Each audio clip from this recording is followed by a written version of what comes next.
Ini lebih gila lagi, ancaman pidana 6 tahun loh, nggak main-main. Jangankan pencemaran nama baik, apalagi ini gitu loh, soal SARA. Jadi Anda jangan main-main deh. Ya, makanya saya sampaikan secara resmi bahwa kami akan menantang dia juga. Kalau bisa masuk ini perkaranya, ya, saya perlu berburu sama dia, gitu loh. Karena tidak ada.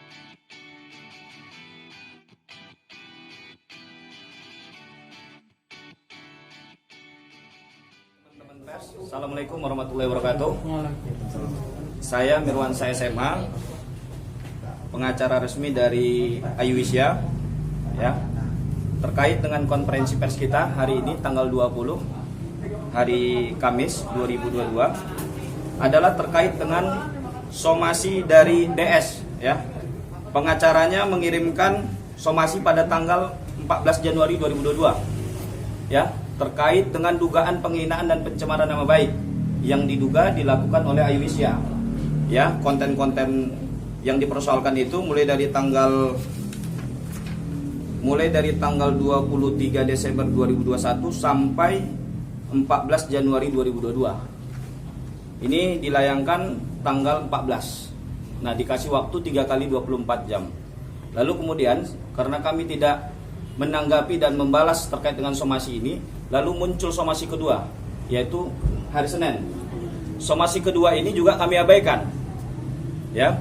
Dia mengasih waktu 3 kali 24 jam. Menurut kami tidak perlu ada yang diklarifikasi dan melakukan permohonan maaf, karena dia menuduh klien kita Ayuwisya ini dengan pasal 27 ayat 3 Undang-Undang ITE, junto pasal 28 ayat 2. Menurut kami, klien kami tidak pernah sedikit pun melakukan pencemaran nama baik maupun penghinaan terhadap DS ini. Ya. Kalau ada kesamaan cerita, ya, atau nama, ya, itu jangan baper. Karena secara sempurna, secara lengkap tidak pernah klien kita ini menyebutkan nama DS ini. Karena kami sudah mengantongi namanya juga secara sempurna, secara lengkap, bukan nama yang sebenarnya gitu loh. Sehingga kalau dia merasa ya itu urusan dia. Tapi pasal 27 ayat 3 itu junto surat keputusan bersama Menko Info Kejagung dan Kapolri sudah menegaskan bahwa unsur pasal ini tidak bergantung pada perasaan korban, tapi bergantung pada apakah memenuhi unsur atau tidak. Nah, menurut hemat kami, dari seluruh video yang diunggah oleh klien kita, tidak ada satu unsur pun yang mencemarkan nama baik DS maupun M ini. Oleh karena itu, kami menghormati seluruh proses hukum yang akan dilakukan oleh DS. Dan yang anehnya adalah, kan kemarin itu teman-teman media udah tahu bahwa dia sudah membuat laporan resmi di Polda Metro. Ya, saya nggak tahu apakah diterima atau tidak. LP sudah terbit kok mensomasi klien saya, ini aneh. Harusnya dia somasi dulu kami sebelum buat LP. Jangan-jangan LP-nya ditolak. Makanya kami abaikan somasi 1 dan 2. Jangan-jangan ada somasi ketiga lagi nanti. Ini kan Kamis. Ya, somasi hari terakhir juga. Kami sampaikan, tegas kami sampaikan, kami menolak seluruhnya. Karena tidak perlu kami meminta maaf. Kalau minta maaf atas dasar apa?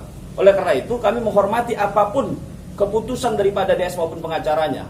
Ya, sebagai warga negara yang baik, kami akan mengikuti seluruh prosesnya.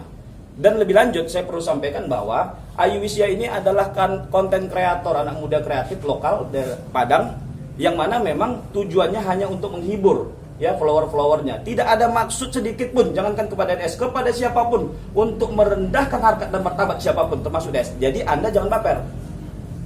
Anda jangan baper, gitu loh. Kalau ada kesamaan cerita, ya, sama seperti kalau di film-film itu, ya. Kalau di film-film itu kan disebutkan kalau ada kesamaan cerita atau tokoh atau tempat cerita itu hanya fiktif belaka. Ya mungkin ke depan Ayu perlu buat itu juga. Iya. Jadi sebelum buat konten buat kalimat seperti itu. Jadi nggak baper nih orang-orang gitu. Ya. Jadi saya tegaskan, apalagi dia menuduh klien saya dengan pasal 28 ayat 2. Ini gila lagi nih, lebih gila lagi 28 ayat 2 ini. Ini soal ras. Karena tidak ada satu konten pun di dalam video yang diunggah oleh klien saya yang mengandung SARA. 28 ayat 2 itu mengandung SARA. Jadi pasal 28 ayat 2 itu menyebutkan setiap orang dengan sengaja, ya, tanpa hak menyebarkan informasi yang bertujuan untuk menimbulkan kebencian atau permusuhan baik individu atau kelompok, ya, kepada berdasarkan SARA, suku, agama, ras dan golongan tertentu. Ini lebih gila lagi, ancaman pidana 6 tahun loh, nggak main-main. Jangankan pencemaran nama baik, apalagi ini gitu loh, soal SARA. Jadi Anda jangan main-main deh. Ya, makanya saya sampaikan secara resmi bahwa kami akan menantang dia juga. Kalau bisa masuk ini perkaranya, ya, saya perlu berguru sama dia, gitu loh. Karena tidak ada penyebutan nama yang sempurna, tidak ada menyebutkan nama secara sempurna oleh Ayu. Oleh karena itu dia jangan merasa gitu loh, ya.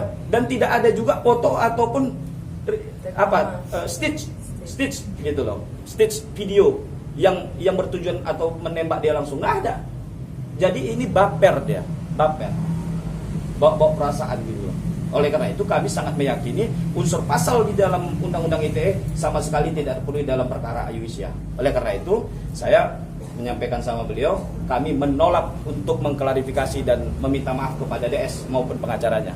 Oleh karena itu kedatangan kami ke Jakarta hari ini hanya untuk mengklarifikasi kepada teman-teman pers dan publik bahwa tidak ada pencemaran nama baik sebagaimana yang dituduhkan oleh DS. Mungkin itu yang bisa saya sampaikan. Bang, izin bentar.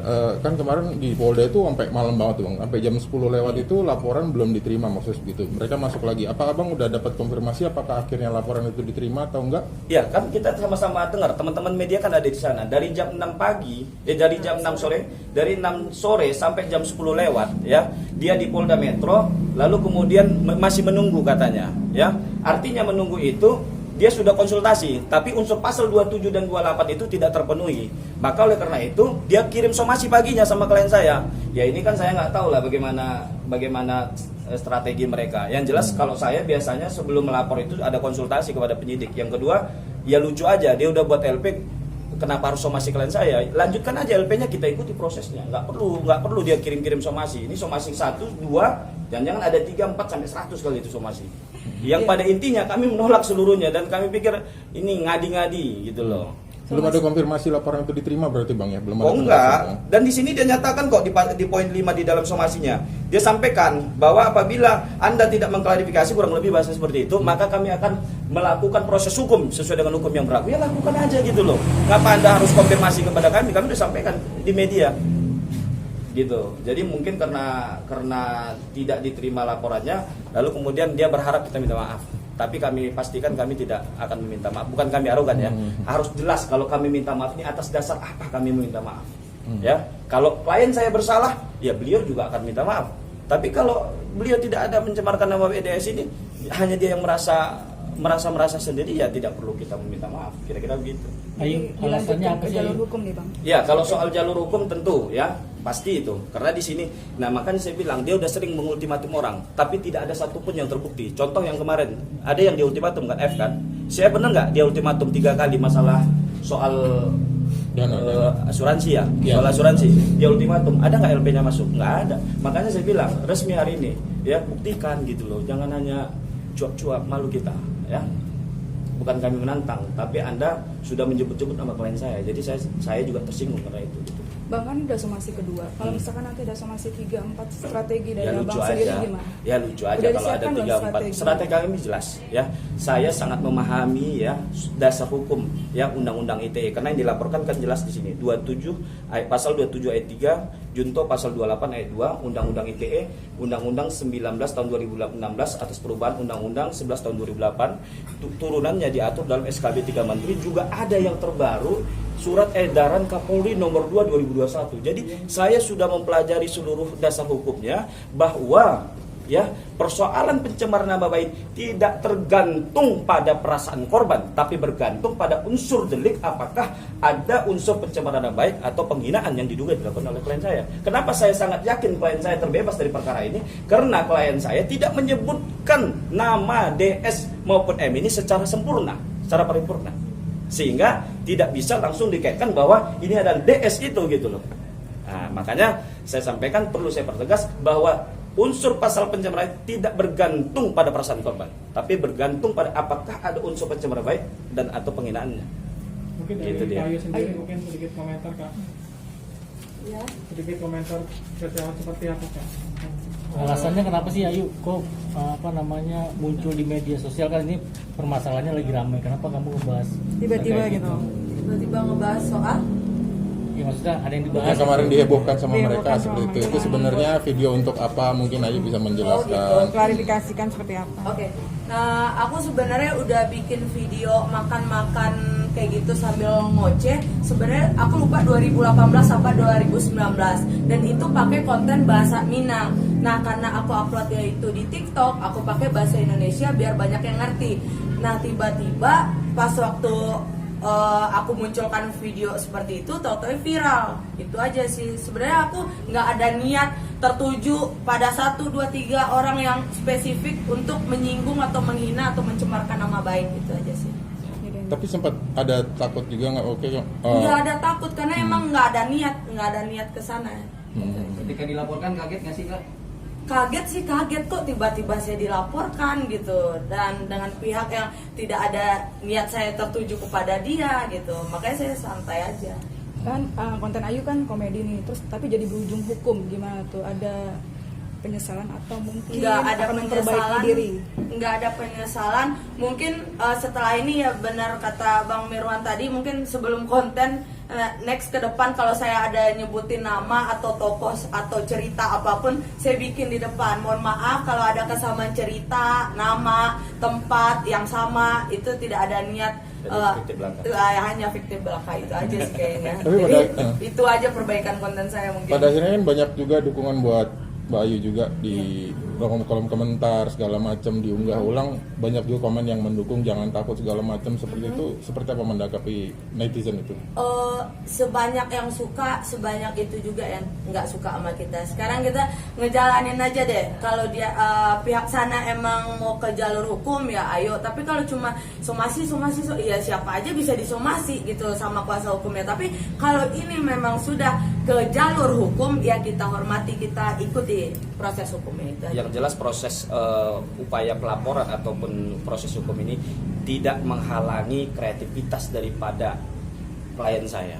Itu yang perlu saya tegaskan. Tidak akan sedikit pun menghalangi kreativitas yang akan dilakukan oleh, bahkan ya atas kejadian ini mungkin beliau akan lebih kreatif lagi ya. Dan saya sampaikan dan saya tegaskan tidak perlu ada rasa takut ya.